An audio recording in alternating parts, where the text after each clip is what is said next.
I love you. 3 simple words that carry so much weight. 3 words that my students hear and feel every day. I love my students. I love my student who barrel races and teases me about being mortified of horses.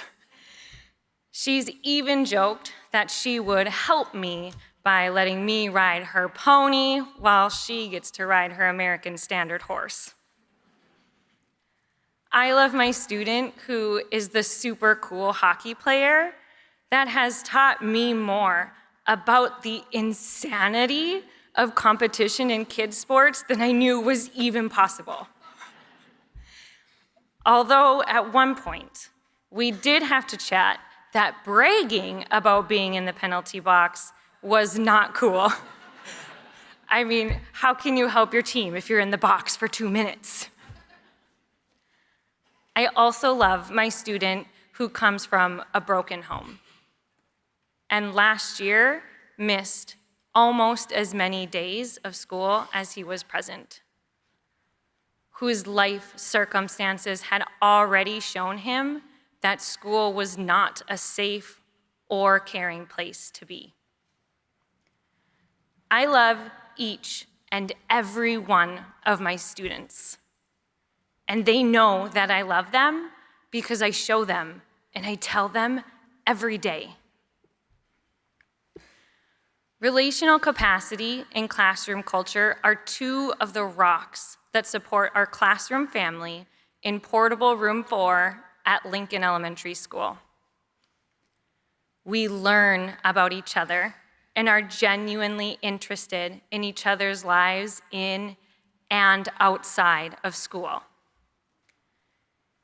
Being interested in the people that they are makes me more than just a teacher.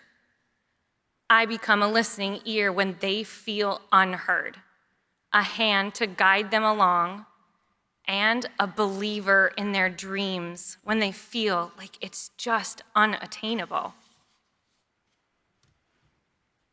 My kids have passions, wild fires that grow in their hearts for music, motocross, football, hockey, dance, and more.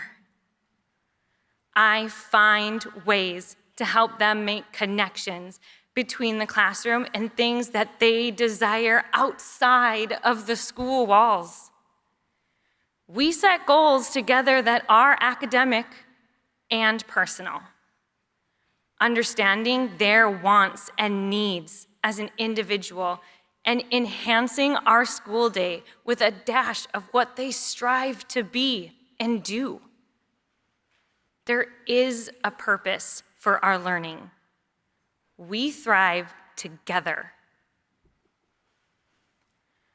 We are all lifelong learners, and while on this journey together, we were bound to learn some lessons about life along the way.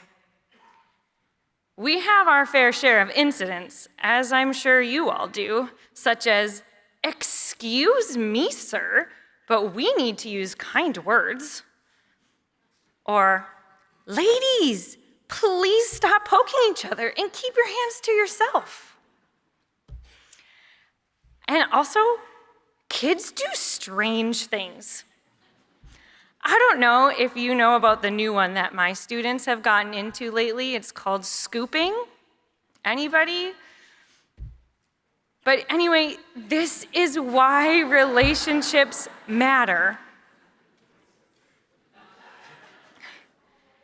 We can have hard conversations.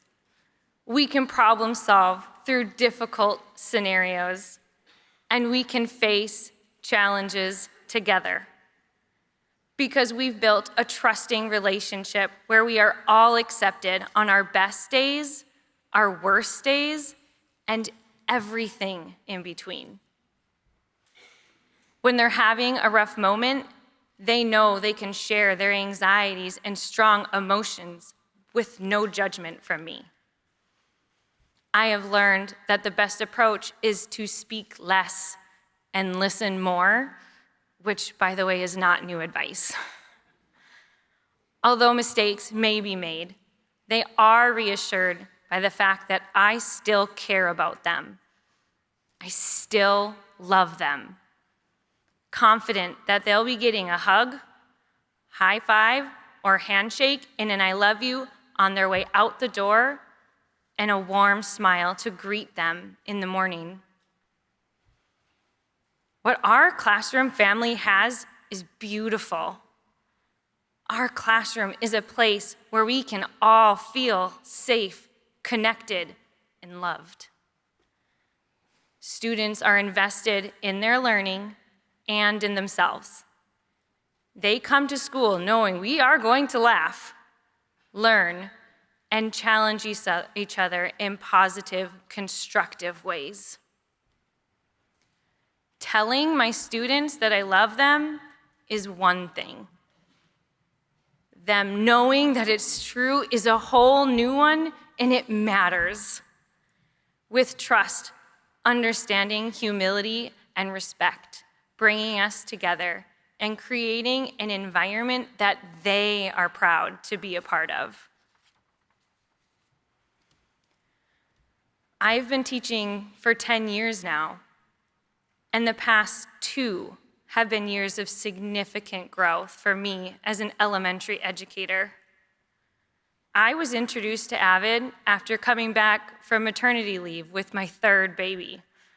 And many of you can feel it when I say I was overwhelmed. I was tired, and I did not need one more thing on my plate. Between the next several PLCs and having our instructional coach come in and model AVID weekly, I started to see new possibilities. I decided to explore and engage with AVID a little bit on my own.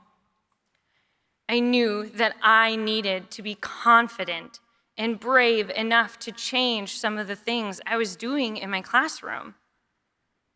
I knew I had great relationships with my students, but I couldn't keep doing the same things academically and expect different outcomes. I was also curious to see if I could incorporate our science and social studies standards in. If I was going to do the AVID thing, I wanted to stick with our curriculum scope and sequence so I could stay in rhythm with my teammates. I searched through the archived AVID weekly articles, and with the help of our coach, I found an article that fit, and I worked diligently to bring it to life and give it purpose for my students. Investing in AVID felt like a risk, but it was a risk worth taking. My students deserve the very best learning experiences and opportunities that I can provide every single day. I have not looked back since. I got enveloped in the strategies and ideas. I've been able to create lessons with more intentionality and purpose. I bring subjects together to help students generate stronger connections and build relationships between ideas that were never possible before.